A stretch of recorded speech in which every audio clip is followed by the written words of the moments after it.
मैं एशिया में भारत की मणिपुर कलीसिया की लीडिया हूँ। मेरा जन्म एक मसीही परिवार में हुआ था। मेरे पिता पादरी हैं और मेरी माँ भी कलीसिया में सेवा करती हैं। मैं बचपन से ही उनके साथ प्रभु में विश्वास करती थी। अप्रैल 2020 में मैं काफ़ी खुशनसीब थी कि मैंने सर्वशक्तिमान परमेश्वर का कार्य स्वीकारा और प्रभु यीशु की वापसी का स्वागत किया। मैं बहुत खुश थी। तो क्या आपने अपने माता पिता को बताया? हाँ, बताया। लेकिन मेरे पिता ने बिल्कुल नहीं सुना। उन्होंने परमेश्वर के कार्य की निंदा करते हुए तमाम तरह की बातें कहीं और यह भी कहा, मेरी बेटी कैसे मेरी अवहेलना कर सकती है और किसी दूसरे मार्ग पर विश्वास कर सकती है। मुझसे सर्वशक्तिमान परमेश्वर को अस्वीकार करवाने के लिए मेरे पिता ने सर्वशक्तिमान परमेश्वर की कलीसिया को बदनाम करने के लिए चीनी कम्युनिस्ट पार्टी द्वारा फैलाई गई सभी निराधार अफवाहों का जिक्र किया और मुझसे पूछताछ की, क्या तुम मेरी शिक्षाओं का पालन करोगी या उन चीनी लोगों का अनुसरण करोगी जो यीशु की वापसी का प्रचार करते हैं? मैंने कहा, मैं परमेश्वर का अनुसरण करूंगी। मेरे यह कहते ही मेरे पिता ने मेरे मुंह पर एक थप्पड़ मारा। उन्होंने मुझसे 2 बार और पूछा और दोनों बार मेरा जवाब वही रहा। हर बार जब मैंने जवाब दिया, उन्होंने मुझे थप्पड़ मारा। आपके पिता प्रभु की वापसी के प्रति इतने प्रतिरोधी थे, आप बहुत दुखी हुई होंगी। मैं दुखी थी। मैंने हमेशा अपने पिता पर भरोसा किया था और उनका सम्मान किया था। वे बाइबल के अच्छे ज्ञाता थे और उन्हें एक बहुत ही धर्मनिष्ठ और विनम्र पादरी के रूप में देखा जाता था।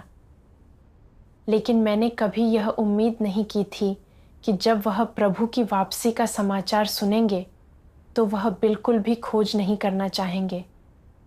मुझे उम्मीद थी कि मेरे पिता सत्य स्वीकार कर सकते हैं ताकि हमारे परिवार में फिर से पहले जैसा सामंजस्य हो सके। मुझे याद आया कि प्रभु यीशु ने कहा था, यह न समझो कि मैं पृथ्वी पर मिलाप कराने आया हूँ। मैं मिलाप कराने नहीं, पर तलवार चलवाने आया हूँ। मैं तो आया हूँ कि मनुष्य को उसके पिता से और बेटी को उसकी माँ से और बहू को उसकी सास से अलग कर दूँ। आमीन। आमीन। मैं जानती थी कि प्रभु लौट आया है और कुछ लोग उसकी आवाज़ पहचान सकते हैं और उसका अनुसरण कर सकते हैं, जबकि दूसरे जो उसे नहीं पहचानते उसका प्रतिरोध करेंगे। भले ही हम एक परिवार थे, हम इसी वजह से बढ़ जाएंगे। ये कुछ ऐसा था जिसका मुझे सामना करना था। कुछ मिनट बाद मेरे पिता एक लंबी मोटी लकड़ी की छड़ी लेकर वापस आए और मुझसे यह जानने की मांग की कि मैं किसकी सुनूंगी। मैंने कहा, परमेश्वर की। मेरे पिता आग बबूला हो गए। उन्होंने छड़ी की नोक से मेरे कंधे को कोंचा और क्रूरतापूर्वक कहा, अभी मैं शैतान हूं। अगर तुम मेरी नहीं सुनोगी तो मैं तुम्हें मार डालूंगा। आपके पिता ने सचमुच ऐसा कहा? मैं भी बहुत हैरान थी। मैंने कभी उम्मीद नहीं की थी कि मेरे पिता सचमुच ऐसी बात कहेंगे। उनके पास परमेश्वर का भय मानने वाला दिल बिल्कुल भी नहीं था। वह एक नकली चरवाहा थे जो परमेश्वर की सेवा करता था, फिर भी उसका प्रतिरोध करता था। उन्हें सत्य से प्रेम नहीं था। उन्हें जिस चीज़ की परवाह थी वह थी अपनी प्रतिष्ठा। वह केवल ऊपरी तौर पर धर्मनिष्ठ दिखते थे, लेकिन भीतर ही भीतर वह सत्य से घृणा करते थे। मेरे पिता मुझे छड़ी से पीटते रहे और मेरे मुंह पर थप्पड़ मारते रहे। यहाँ तक कहते रहे कि अगर मैंने सर्वशक्तिमान परमेश्वर में अपना विश्वास नहीं छोड़ा तो वह मुझे मार डालेंगे। आपके पिता इतना विरोध कर रहे थे, क्या आप तब कमज़ोर महसूस कर रही थीं या आपने समझौता करने के बारे में सोचा था? मैं बहुत डरी हुई थी और कमज़ोर महसूस कर रही थी। उस समय मैंने चीन के उन भाई बहनों की अनुभवजन्य गवाहियों के बारे में सोचा जो सीसीपी द्वारा उत्पीड़न सहते थे। वे हर तरह की यातना के बीच परमेश्वर के लिए अपनी गवाही में अडिग रहने में सक्षम थे। मैं यह जो जरा सा उत्पीड़न सह रही थी, यह क्या मायने रखता था? मैं बस कायरतावश सच्चा मार्ग नहीं छोड़ सकती थी। बाद में मैंने परमेश्वर के वचन पढ़े। सर्वशक्तिमान परमेश्वर कहता है, तुम्हें ऐसे स्थान पर पहुंचना होगा जहां तुम्हारा सामना चाहे किसी भी परिस्थिति से हो, तुम्हारा संकल्प न बदलने पाए। तभी तुम ऐसे व्यक्ति बनोगे जो सचमुच सत्य से प्रेम करता है और सत्य का अनुसरण करता है। अगर अपने साथ कोई चीज़ घटित होने या किसी कठिनाई का सामना होने पर तुम पीछे हट जाते हो, नकारात्मक और खिन्न हो जाते हो और अपना संकल्प छोड़ देते हो, तो यह नहीं चलेगा। तुम्हें ऐसा संकल्प होना चाहिए कि तुम अपनी जान खतरे में डाल सको और यह कहो, चाहे कुछ भी हो जाए, भले ही इसका मतलब यह हो कि मैं मर जाऊंगा, तो भी सत्य का या सत्य के अनुसरण के अपने लक्ष्य का त्याग नहीं करूंगा। फिर तुम्हें कोई भी कठिनाई रोक नहीं पाएगी। अगर सचमुच तुम्हारा कठिनाइयों से सामना होता है और तुम असहाय हो जाते हो, तो परमेश्वर अपना कार्य करेगा। इसके अलावा तुम्हें यह समझ होनी चाहिए, मेरा सामना चाहे किसी भी चीज से हो, ये सब वो सबक हैं जो मुझे सत्य के अनुसरण में सीखने चाहिए। इनकी व्यवस्था परमेश्वर ने की है। मैं कमज़ोर हो सकता हूँ, मगर निराश नहीं हूँ, और मैं ये सबक सीखने का मौका देने के लिए परमेश्वर का आभारी हूँ। मैं परमेश्वर का आभारी हूँ कि उसने मेरे लिए यह स्थिति पैदा की। मैं परमेश्वर का अनुसरण करने और सत्य प्राप्त करने का अपना संकल्प त्याग नहीं सकता। अगर मुझे इसे त्यागना पड़ा तो यह शैतान से हार मानने जैसा होगा, खुद को बर्बाद करना और परमेश्वर को धोखा देना होगा। तुम्हें ऐसा संकल्प रखना होगा। आमीन। परमेश्वर को उम्मीद थी कि मैं अपने सामने आने वाली परिस्थितियों में उसका अनुसरण करती रह सकूंगी। भले ही कोई मेरा साथ न दे और हर कोई मुझे ठुकरा दे, तो भी मैं परमेश्वर को धोखा नहीं दे सकती थी। मुझे अपनी गवाही में अडिग रहना था। पहले जब मैंने भाई बहनों को संगति करते सुना कि प्रतिकूलताएं और परीक्षण परमेश्वर का आशीष होते हैं, तो मैं समझ नहीं पाई कि इसका क्या मतलब है। लेकिन इस अनुभव के माध्यम से मुझे कुछ समझ मिली। अपने परिवार के हाथों उत्पीड़न के माध्यम से मैंने शैतान की कुरूपता और दुष्टता देखी। परमेश्वर को धोखा देने और उद्धार पाने का मौका गंवाने को मुझे मजबूर करने के लिए शैतान मेरे परिवार का उपयोग करना चाहता था। लेकिन परमेश्वर ने हमेशा मेरी रक्षा की और मुझे आस्था दी और एक के बाद एक कठिनाई पर विजय पाने के लिए मेरा मार्गदर्शन किया। परमेश्वर ने ऐसी परिस्थितियों का आयोजन मुझे सत्य की अपनी समझ में पूर्ण बनाने और मुझ में भेद की पहचान बढ़ाने देने के लिए किया। मैंने महसूस किया कि लोगों से सर्वाधिक प्रेम केवल परमेश्वर करता है। आमीन। आमीन। मैंने मन में निश्चय किया, चाहे मेरी देह कितनी भी कमज़ोर क्यों ना हो, मैं सत्य का अनुसरण करना कभी नहीं छोड़ूंगी। क्या आपके परिवार ने बाद में भी आपको रोकने और सताने की कोशिश की? हाँ, वास्तव में वे मुझ पर लगातार निगरानी रखते थे। एक दिन मेरे पिता ने अचानक अपना लहजा बदला और धीरे से कहा, मेरी अनमोल बेटी, तुम अभी भी उन सभाओं में क्यों जा रही हो? मैंने अपने सहकर्मियों को बताया कि तुमने सर्वशक्तिमान परमेश्वर की कलीसिया छोड़ दी है, लेकिन तुम अभी भी सभाओं में जा रही हो। तुम मुझे बहुत निराश कर रही हो। मैंने इतने सालों तक प्रचार किया है और कभी किसी ने नहीं कहा कि मेरे उपदेशों में कोई समस्या है। लेकिन अब मेरी अपनी बेटी मेरा विरोध कर रही है। चूंकि तुम मेरे उपदेश नहीं सुनोगी और सोचती हो कि दूसरों के उपदेश सही हैं, मैं पादरी के पद से इस्तीफा दे दूंगा। यह कहकर मेरे पिता ने गुस्से में दीवार पर हाथ पटका और कहा कि वह उसी रात गाड़ी चलाकर दूर चले जाएंगे और अपनी जान दे देंगे। इसे ही भावनात्मक रूप से मजबूर करना कहा जाता है। सही कहा। आपके मन में ज़रूर बहुत संघर्ष चल रहा होगा। हाँ, मैं बहुत डर गई थी। अगर मेरे पिता ने सचमुच आत्महत्या कर ली तो मुझे लगेगा कि मैंने वास्तव में उन्हें निराश किया है।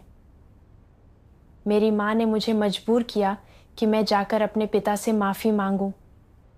कहा कि अगर उन्हें कुछ हो गया तो इसकी पूरी जिम्मेदार मैं होंगी और वह मुझे माफ़ नहीं करेंगी। न ही मेरे भाई बहन मुझे माफ़ करेंगे। अपने परिवार को इतना दुखी और परेशान देखकर मैं बहुत कमज़ोर महसूस कर रही थी। तभी मुझे परमेश्वर के वचन याद आए जो शैतान द्वारा लोगों को भ्रष्ट करने के तरीकों का वर्णन करते हैं। सर्वशक्तिमान परमेश्वर कहता है, पहला है नियंत्रण और जोर ज़बरदस्ती, अर्थात तुम्हारे हृदय को नियंत्रित करने के लिए शैतान हर संभव कार्य करता है। जोर ज़बरदस्ती का क्या अर्थ है? इसका अर्थ है अपनी बात मनवाने के लिए धमकी और बल की युक्तियों का इस्तेमाल करना और बात न मानने के परिणामों के बारे में विचार करने पर मजबूर करना। तुम डर जाते हो और उसकी अवहेलना करने की हिम्मत नहीं करते, इसलिए तुम हार मान लेते हो। आमीन। आमीन। मैं समझ गई कि इस सब के पीछे शैतान की चालबाजी थी। लोगों को नियंत्रित और मजबूर करने के लिए शैतान विभिन्न तरीके और साधन इस्तेमाल करता है ताकि वे परमेश्वर को धोखा दें।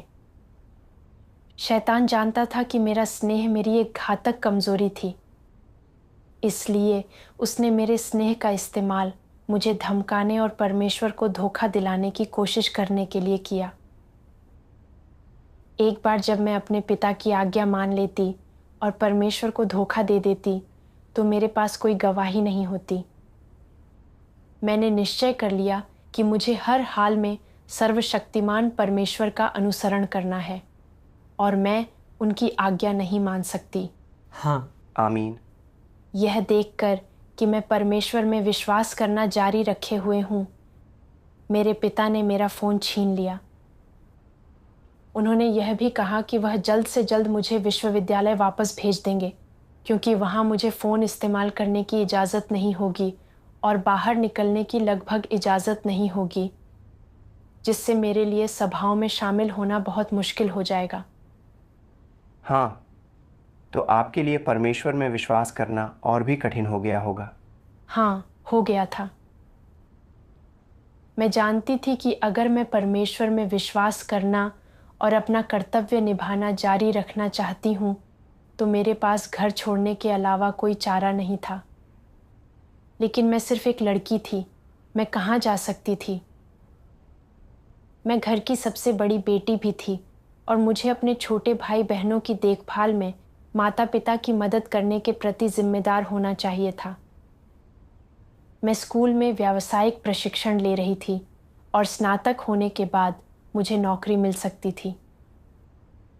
मेरे माता पिता ने मुझ पर इतनी उम्मीदें लगा रखी थीं। मैं अपनी पढ़ाई कैसे छोड़ सकती थी? मैं अपनी पढ़ाई और अपनी आस्था के बीच कैसे चुनाव करूं? ये जीवन के मार्ग को चुनने का निर्णय था। ये सचमुच काफी मुश्किल रहा होगा। हाँ, उस समय मुझे परमेश्वर के वचनों का एक अंश याद आया। सर्वशक्तिमान परमेश्वर कहता है, जागो भाइयों, जागो बहनों, मेरे दिन में देरी नहीं होगी। समय जीवन है और समय को वापस लेना जीवन बचाना है। समय बहुत दूर नहीं है। यदि तुम लोग महाविद्यालय की प्रवेश परीक्षा में असफल होते हो तो तुम इसके लिए बार बार पढ़ाई कर सकते हो, लेकिन मेरे दिन में अब और देरी नहीं होगी। याद रखो, याद रखो, मेरे ये प्रोत्साहन के दयालु वचन हैं। दुनिया का अंत खुद तुम्हारी आंखों के सामने प्रकट हो चुका है और महाप्रलय जल्द ही आएगी। अधिक महत्वपूर्ण क्या है, तुम लोगों का जीवन या तुम्हारा सोना, तुम्हारा खाना पीना और पहनना ओढ़ना? समय आ गया है कि तुम इन चीजों को तोलो। अब और संशय मत करो। तुम इतने अधिक डरे हुए हो कि इन चीजों को गंभीरता से नहीं ले सकते, है ना? आमीन। मैं जानती थी कि प्रलयें पहले ही शुरू हो चुकी हैं। 2016 में जहां मैं रहती थी, वहां 6.7 तीव्रता का एक बड़ा भूकंप आया था और 2020 में वैश्विक कोविड-19 महामारी फैल गई। प्रलयें बड़ी से बड़ी होती जा रही हैं।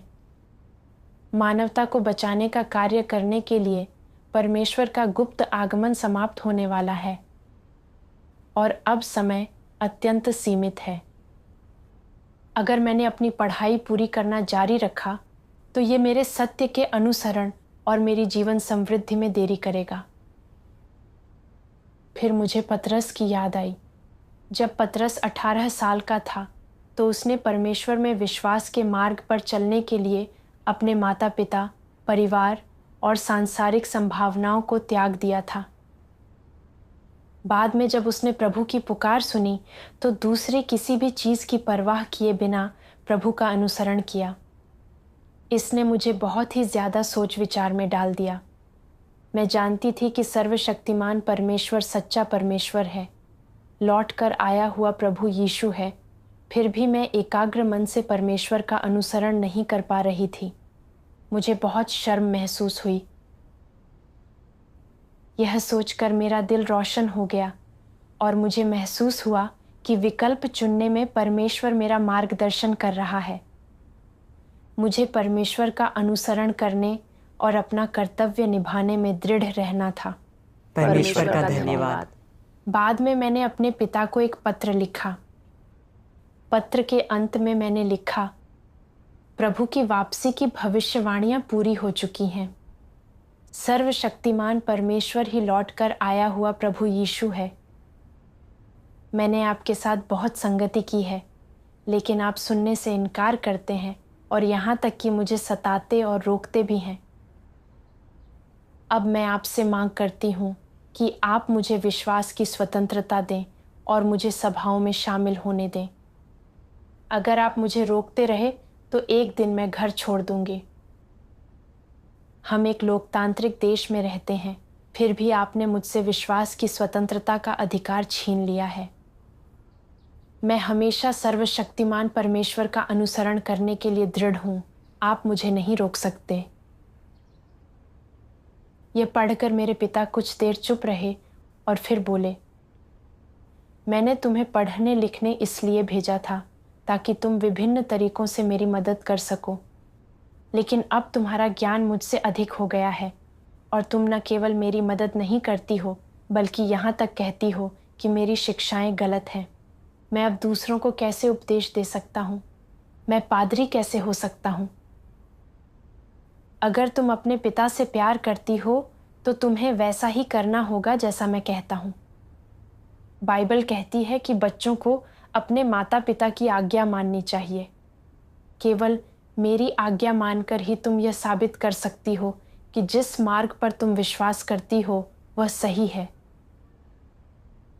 मैं जानती थी कि मेरे पिता ने ऐसा इसलिए कहा क्योंकि उन्हें डर था कि मेरे सर्वशक्तिमान परमेश्वर का अनुसरण करने से एक पादरी के रूप में उनके रुतबे पर असर पड़ेगा और विश्वासियों के बीच उनकी प्रतिष्ठा को नुकसान होगा।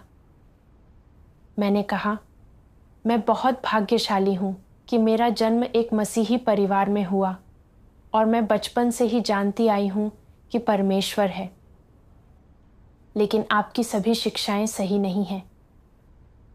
आप जो सही कहते हैं मैं उसका पालन करूंगी, लेकिन आप जो गलत कहते हैं मैं उसका पालन नहीं कर सकती। मैंने अंत के दिनों का परमेश्वर का कार्य स्वीकार कर लिया है और प्रभु यीशु की वापसी का स्वागत किया है। मुझे रोककर आप मुझे परमेश्वर की आवाज़ सुनने और परमेश्वर के प्रति समर्पण करने से रोक रहे हैं। मैं आपकी कैसे सुन सकती हूँ? तो उसके बाद आपने घर छोड़ दिया? हाँ, इसके बाद मैं एक दूसरे इलाके में एक दोस्त के घर रहने चली गई। अप्रत्याशित रूप से मुझसे सर्वशक्तिमान परमेश्वर में अपनी आस्था छुड़वाने के लिए मेरे माता पिता ने मेरे चचेरे भाई बहनों के साथ मिलकर मुझे मेरे गृहनगर वापस बुलाने की चाल चली और मुझे ज़बरदस्ती एक ऐसी जगह ले गए जहां जादू टोना किया जाता था। उन्होंने कहा, परमेश्वर से हमारी प्रार्थनाएं तुम्हें नहीं बदल सकीं, लेकिन शैतान इसमें मदद कर सकता है। वे इतने सालों से प्रभु में विश्वास करते थे, फिर भी उन्होंने वास्तव में ऐसा काम किया। सही कहा, मैं भी चौंक गई थी। वे मसीही होते हुए भी बुरी आत्माओं को पूजने जा सकते थे। यह परमेश्वर को धोखा देना और परमेश्वर के नाम को लज्जित करना था। उनके असली रंग देखकर मुझे बहुत दुख हुआ। वे परमेश्वर के सच्चे विश्वासी बिल्कुल भी नहीं थे और वे छद्म विश्वासियों से बिल्कुल भी भिन्न नहीं थे। अप्रत्याशित रूप से जब मुझे उस स्थान पर ले जाया गया तो जादूगरनी ने वास्तव में मुझसे कहा, मेरी प्रिय, तुम जिस परमेश्वर पर विश्वास करती हो उससे प्रार्थना करो। परमेश्वर केवल एक है और जिस परमेश्वर में तुम विश्वास करती हो वही सही है। परमेश्वर का धन्यवाद। बुरी आत्माएं और शैतान भी परमेश्वर के हाथों में है। सही कहा। मेरे माता पिता वास्तव में मुझे लेकर कुछ नहीं कर सके, इसलिए उन्होंने सभाओं में मेरी उपस्थिति पर रोक टोक लगाना बंद कर दिया और इस बात की परवाह करना भी बंद कर दिया कि मैं स्कूल जाती हूँ या नहीं। बाद में मैंने घर छोड़ दिया और कलीसिया में पूर्णकालिक रूप से अपना कर्तव्य निभाने लगी। परमेश्वर का धन्यवाद। परमेश्वर का धन्यवाद। इस अनुभव से गुजरने के बाद मैंने वास्तव में महसूस किया कि सब कुछ परमेश्वर के हाथों में है।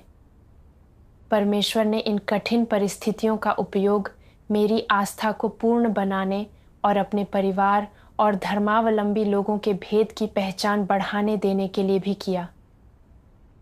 मेरा परिवार पीढ़ियों से प्रभु में विश्वास करता आया है और इसमें बहुत से पादरी हैं। मैं सोचती थी कि वे सच्चे दिल से परमेश्वर की सेवा करते हैं और परमेश्वर से प्रेम करते हैं, लेकिन अंत के दिनों में परमेश्वर के कार्य ने उन सभी को प्रकट कर दिया।